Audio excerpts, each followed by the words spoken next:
Congratulations, you have made it to the end. Probably when you first started with a blank file as we have now in front of us, it seemed a long way away.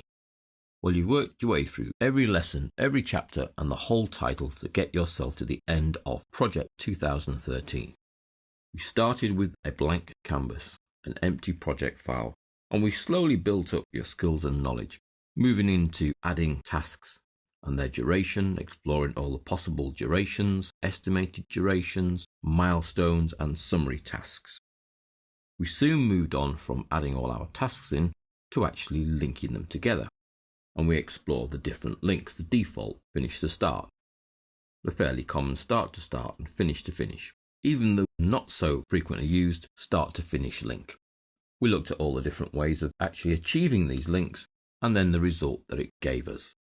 We then moved on from the tasks themselves to adding in resources, both work, material and cost.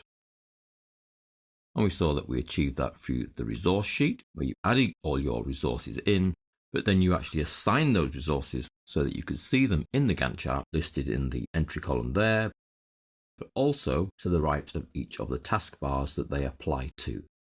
Once we'd mastered the resources, we were then able to explore the calendars and the effect that that had on your project. Calendars obviously accessible through project and change working time, and in here you can change the default working time or individual calendars, which are accessible through the drop list. So each of your work resources has their own calendar that can either be driven by the standard calendar changes or by changes to their own calendar. So if they were to have a week off, you would put that into their particular calendar, and that would possibly affect your project, particularly if they were assigned to a task during that week. We also explored many of the other views that are available to you in Microsoft Project. For example, here, there's this top line view of the timeline, which is a view separated entirely from the Gantt chart, and you actually decide which tasks display in there. No need to filter, you simply add a task to the timeline and it appears on the timeline. We even looked at the formatting options for our timeline and how to print the timeline and export it to other applications for sending to other people in an email or in a document, as well as the other normal views, shall we call them, that are accessible from the view ribbon, such as the network diagram, which shows your tasks but not related by time, just by their actual effort, or the calendar, which really is time related, obviously, attaching each of your tasks to particular days, and back to the default view of the Gantt chart. Having then built your project, it's time to then use the same file to mark your progression. So the first step was to save the baseline so that you had a snapshot to measure yourself against. And then we used the Gantt chart to mark off our progress. And we can see here within a blue bar, there is a darker blue bar to show the progression. And as you get to the end, you get a little tick in the indicators here. Now, once you start using the project file to mark progression, you can use it to compare where you should be by using the tracking Gantt. And if we look at a task in view, we can see here the tracking Gantt marks you against where you should have been, so against your baseline. Top blue line there is where we currently are. This grey line, which is further back, notice, is where you said you would be. Now, earlier on in the project, they are on a par. But because of this big delay here, that's pushed everything forwards. So effectively, you've slipped from your baseline. If you recall, the red tasks in the tracking Gantt are your critical tasks, the ones that cannot move without affecting the end date of the project. Once your project is underway, there are a number of reports that we can use, build and customize to actually report on where we're at. And here's a sample comparison one between the costs complete and not complete. At that stage, we had completed just over $1,000 worth of work. We're still just over $12,000 to do. And then the costs broken down by individual work resource. So me, the joiner, the decorator, and the plumber, who at this stage had cost us absolutely nothing. The reports side of Project 2013 is where the biggest changes and improvements have been made. So this was certainly a large area to take on board. Having grasped the basics, we then progress to master reports and master files that pull in sub-projects. So this is a master project with 3 sub-projects, i.e. 3 links to other project files that we're able to bring in to this one master project to then allow us to manage them, view them, and even link them together. So this project here, Spare Bedroom, has now been linked.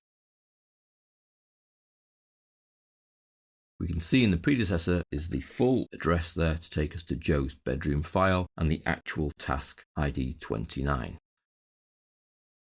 So we've been able to link a project file to another project file.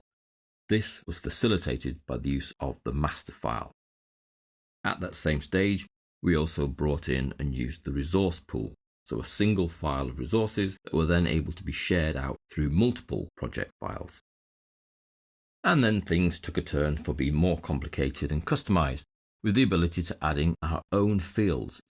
So where the myriad and massive list of project fields are not enough, we can add our own fields. And we looked at adding a drop field to allow us to select values. And we looked at these graphical indicators that were able to give us different indicators. Smiley faces, sad faces, based on the value behind that smiley face. So if I click in there and just hover, we see the number behind there is 50, which generated a blue sort of middle of the road field. Whereas these little sad red faces, they're 0.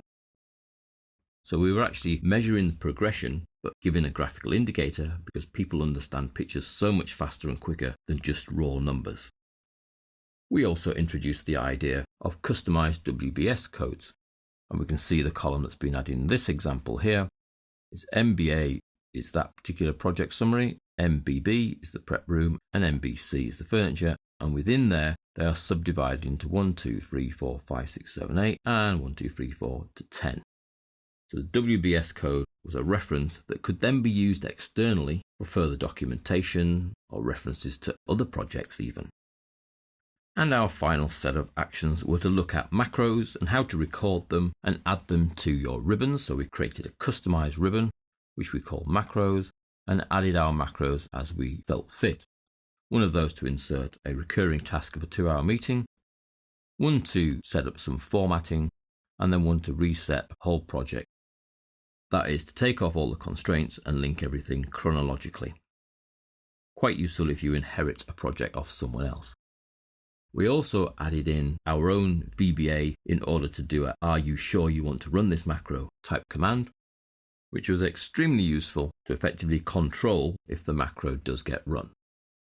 I hope you've enjoyed Microsoft Project and that you've learned something and that you now take those skills and go ahead and put them in place in your workplace to try and continually improve your project skills and application as you go forward. Thank you.